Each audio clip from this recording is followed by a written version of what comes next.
Hello my dear friend, welcome back to our channel. तो आज की इस वीडियो में हम करने वाले हैं एक इम्पॉर्टेंट टॉपिक के बारे में, जो है Porter and Lawler theory of motivation.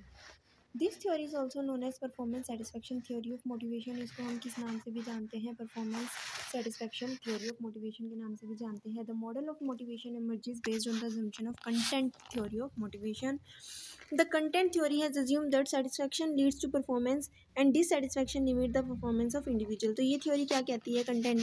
Content theory कहती है कि अगर एक पर्सन जो है वो सेटिस्फाई होगा तो अच्छे से अच्छा परफॉर्म करेगा। अगर एक पर्सन सेटिस्फाई नहीं है तो वो परफॉर्मेंस अच्छी से अच्छी नहीं कर पाएगा, परफॉर्म ही नहीं कर पाएगा।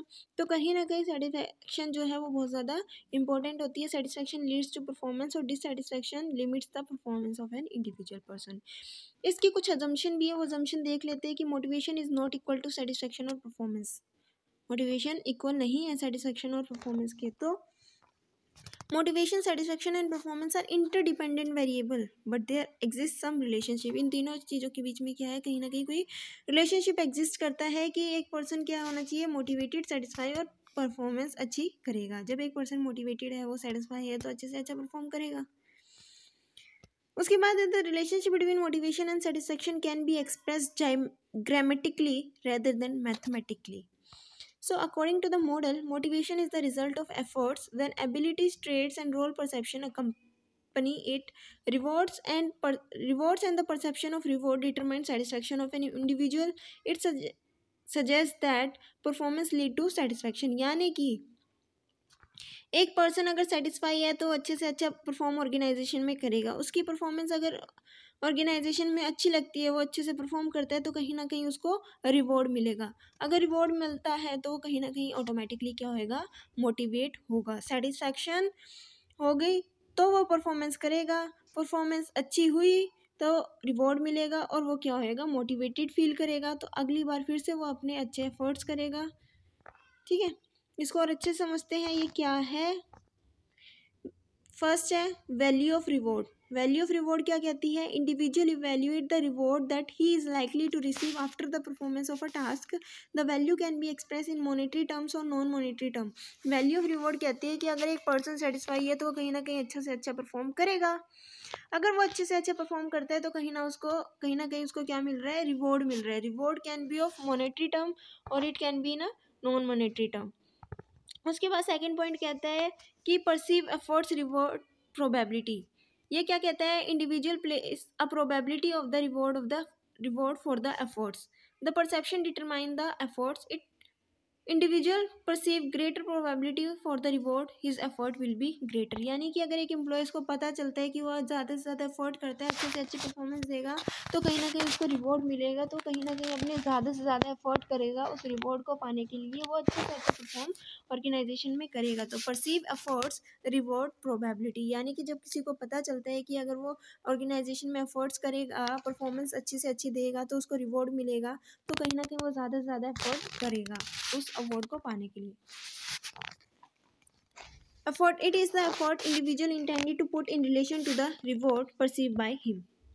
Abilities and trait, individual efforts depend on his intrinsic ability and the role characteristic traits possessed by him. ठीक है, किसी भी एक इंडिविजुअल पर्सन का जो एफर्ट्स है वो किस पे डिपेंड करते हैं? उसकी इंट्रिंसिक एबिलिटी पे, उसके करेक्टरिस्टिक ट्रेट पे। उसके बाद आता है रोल परसेप्शन। रोल परसेप्शन क्या है? It is the expected way of behavior of an individual. The way he perceive his role in the organization determine his motivation. कि किस तरीके से एक एम्प्लॉय अपने आप को ऑर्गेनाइजेशन में देखता है, उससे पता चलता है कि वो कितना मोटिवेटेड है।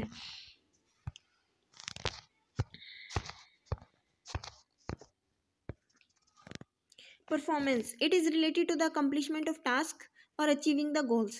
Individual who are properly motivated show greater performance. Performance क्या होती है? यानी कि जब हम किसी भी टास्क को पूरा करते हैं, अपने गोल को अचीव करते हैं, ठीक है, अपने गोल्स को अचीव करने के लिए, किसी भी टास्क को अचीव करने के लिए हम क्या करते हैं? काम करते हैं, अपने ज़्यादा से ज़्यादा परफॉर्मेंस शो करते हैं।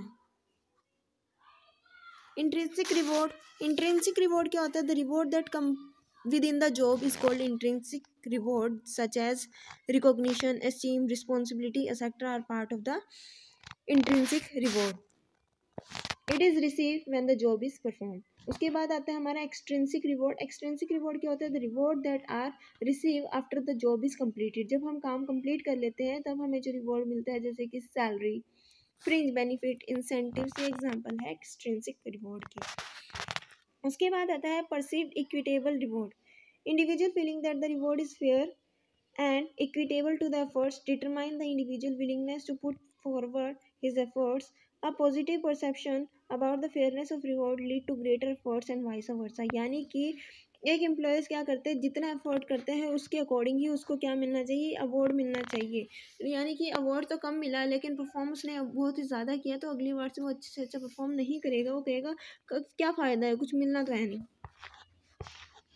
उसके बाद आती है satisfaction. Satisfaction is an intangible asset. It can only be measure in terms of expression and emotion. If individually satisfy he will show greater performance on the job. यानी कि सेटिस्फैक्शन क्या होता है? एक इंटेंजिबल एस्पेक्ट होता है जिसको हम देख नहीं सकते। सेटिस्फैक्शन तो हम एक इंटरनल फीलिंग होती है, ठीक है। अगर एक पर्सन सेटिस्फाइड है तो क्या करेगा, अच्छे से अच्छा ऑर्गेनाइजेशन में परफॉर्म करेगा। कुछ और पॉइंट से देख लेते हैं। This model suggest that the organisation should evaluate and redesign the policy related to the motivation. Thus, the model is considered to have greater impact in understanding the relationship between performance and satisfaction. The model suggests that following guidelines for motivating the employees. First है job placement. Individual ability and personality traits should be matched with the requirement of the job. A best fit between perceived attitude and the job provide best motivations. Thus, the principle of right person in the right job should be followed. A misfit motivate the employees. यानी कि job placement, किसी भी employ को अगर हम कोई job दे रहे हैं, कोई काम दे रहे हैं करने के लिए, तो उसके अंदर वो एबिलिटी होनी चाहिए कि उस वर्क को अच्छे से परफॉर्म कर सके। यानी कि अगर उस पर्सन को काम करना ही नहीं आता होगा तो क्या मोटिवेट होगा, उस काम को करने ही नहीं चाहेगा। तो कहीं ना कहीं हमें एम्प्लॉयज़ को जॉब देनी चाहिए उसकी स्किल के according, right job for right person. उसके बाद आता है job role specification. Organisation should provide clear communication to clarify the role of employ. यानी कि ऑर्गेनाइजेशन को पहले ही बता देना चाहिए अपने एम्प्लॉयज़ को कि उसको यहाँ पे क्या करना है, उस एक पर्टिकुलर जॉब में उसको क्या काम करना है। It should be ensure that the employ have clear understood their job responsibility, rewards and outcomes.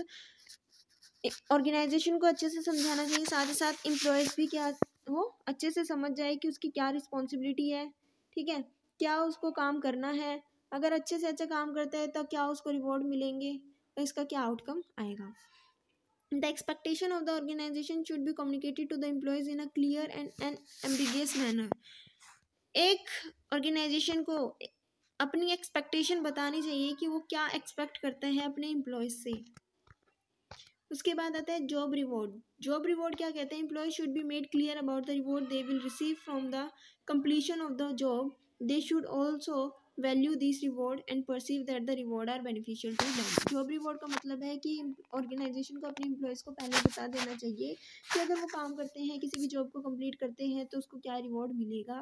और रिवॉर्ड कुछ ऐसा होना चाहिए जो कि बहुत ज़्यादा इंपॉर्टेंट हो एम्प्लॉयज़ के लिए, जिसके लिए वो एम्प्लॉय क्या करे, काम करे, जिसको वो अचीव करना चाहिए। आई होप कि आपको ये टॉपिक अच्छे से समझ में आ गया होगा।